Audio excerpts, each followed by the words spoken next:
Welcome to Grain Safety Week. We're here to talk a little bit about academic and industry partnerships. And I know I appreciate the opportunities I've had working with businesses and industry throughout the time. We know grain safety and grain hazards and engulfments and injuries that happen in grain are really something. They're fairly significant. We know the numbers that are out there. So you had the opportunity to do something about that. Yeah, so thanks for letting me join you. My name is Chad Johnson. I'm the CEO and co-founder of Grain Weevil. We have a pretty interesting backstory about how we got started in working in the grain industry. My son and I are co-founders. Never been in a grain bin before we started this project. Long story short, my son was building a robot that a local farmer had seen, and he said, "Man, if you can build that, building one to keep me out of a grain bin." And that was that trigger. It was just a challenge. We had no idea, one, why people even go inside of them. We didn't know what the work was being done or what the hazards were. So maybe it was, we were naive enough to say, sure, this sounds like a good project. But obviously once we started to get into it, we really started to see that it's a dirty, dangerous, it's a horrible environment. It's bad for electronics, let alone for people. So that really did start driving our initial efforts to, okay, what do we even need to do to start to make an impact on the farmer well-being? And that was kind of where we started. It's like, all right, the worst case scenario is a nasty crust, whether it's bridged or what. So can we even build a robot that could to address those things? So that was really kind of how we got started with that challenge, was just to start, first of all, learning about the reasons and the mission behind it. And it really came down to no boots in the grain. That's our, everything that we can do. If we can reach that goal, I think we'll finally have an impact on safety. Yeah, so I'm, thinking about how we started our conversations together in our industry academic partnership. Again, my name's Aaron Yoder. I'm with the University of Nebraska. I work with an ag safety center called Central State Center for Ag Safety and Health at University of Nebraska Medical Center. But how I came in contact with Chad and the Grain Weevil team was through my appointment in biological systems engineering at the University of Nebraska Lincoln. So Chad was seeking out university partnerships, and you could talk a little bit about what led you to that. But then through my network and people knew I did ag safety and health stuff, Chad's name finally made it to me, and I reached out and we started our partnership to start along these process. I could share some of the ideas I had about grain safety. At that point, I had probably worked in grain, handling grain safety for about 25 years, doing safety and health stuff at multiple universities, Penn State and Purdue, and now Nebraska. And it was just a great opportunity for us to get some knowledge from industry and from out in the field. Extension helps us with that a little bit, but this partnership really has grown my opportunities to help with grain bin safety and grain rescue, and then hopefully has helped Chad a little bit.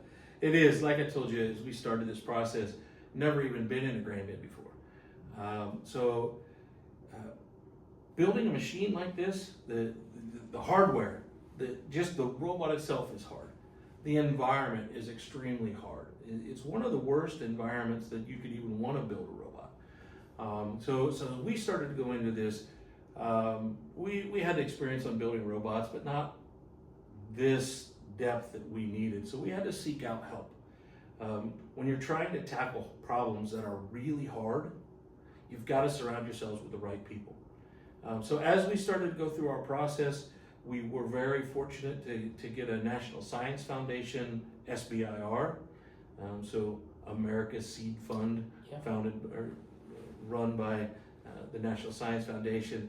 And in that phase one process was to really start to define the problem in a scientific way.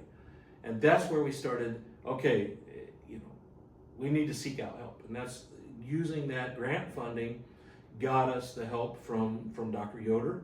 And then we also got to do some experiments with different grain handling and grain interaction at Iowa State University through this whole process, because they just happen to have an airflow simulator and some things that to make this not just be a project for our buddy, but to turn into something that we think can fundamentally change the way people operate with their stored grain. It's funny when you start thinking about, okay, we're designing a robot for safety.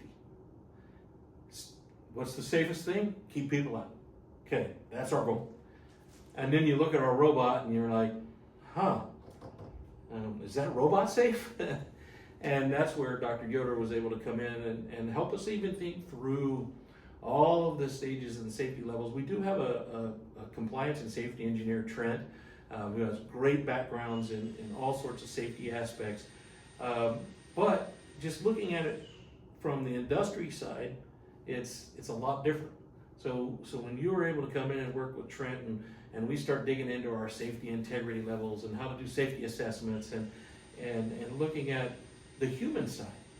Now we talked about pinch points and all of the aspects of ergonomics and the sounds and what happens if I'm sitting outside in the sun working for 8 hours, and so it's just this, when problems are big and complex and hard, getting partnerships from government, the funding to do difficult things, from industry, and it's not just us as a robot company industry, it's the whole entire grain industry has been very helpful to us. And then the academic side of things is, I don't know, it's weird because sometimes you think that's the professors and all of this, but when you look at the programs that have been made available to us to help us, I don't know, on our side of it, we've gotten so much more help on the safety aspect of it, and that's what we needed. We needed that help, and it's just been really cool for us to have those interactions. Yeah, when I think of those partnerships and the resources that you mentioned, whether it's funding resources, state, federal, different governmental levels that you've had for that, the partners that we've had, it makes me think of, so the people watching us today, what can they do to help, or what resources do they have? How can they get involved? How can they get involved with similar efforts? What do you have to seek out? Where are the connections? Networking is always a good thing. Talking to people, reaching out to us, but there's people around the country like us that are trying to do things like we're doing, maybe in different arenas or different aspects, but still, things that are going to promote safety and health, robots that are going to help, camera systems, whatever it may be, the stuff that we learned, how could we make it easier for other people? Well, I'll tell you, it's important to get yourself connected, and a part of all of this came through our work with Safer Ag, right? And that organization, to bring in people to talk about standards and talk about, a lot of people see standards as, they're a pain in the neck. They're things they're putting these restrictions on us, but they're not, right? They're ways to help us fine tune machines so that we can both do the work and do them safely. And to ensure, the dust explosion thing is still a huge challenge for us. But as we start to dig into that and learn about the functional safety, and I just think that even, especially if you're a young startup hardware company, you have to build this machine safety by design, right? You have to design in safety from the very beginning, or you're going to be lost at the end when you really, so yes, just getting that early start of, what are the systems that impact not just your operations, but the safety of the people using your machines. And that's where you start to get these connections. And we've been very fortunate with a lot of different aspects of how our machine can operate safely. Other robot companies, other ag companies, and just learning from them. And so I think that's the key to all this, is to be open to reach out and find those connections that help. I think the industry or our academic side is the same thing. Having those partnerships is valuable for us to know what's going on out there, and seeking those out. The Safer Ag is a great place where we have everybody in the room, from and we even had insurance carriers and other people in there that were part of that process that understand safety and standards.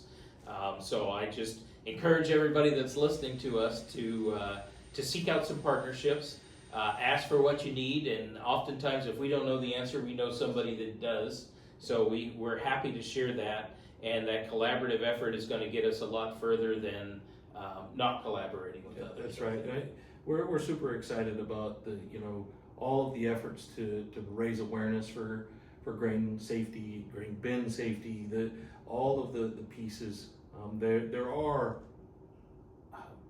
a lot of people, and then you just stop and look and like, okay, this is all about our farmers. This is all about us being able to make an impact on those people that give us so much in their efforts. And so I mean, I think this whole industry, safety, all of it, just comes right down to people.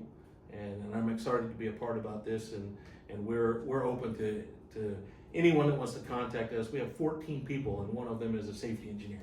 That's pretty unusual, and so we've gone through a lot of new experiences that maybe we can help other people, and we're excited about this whole week to raise awareness, and we're thankful that you gave us a little bit of time to kind of share our story.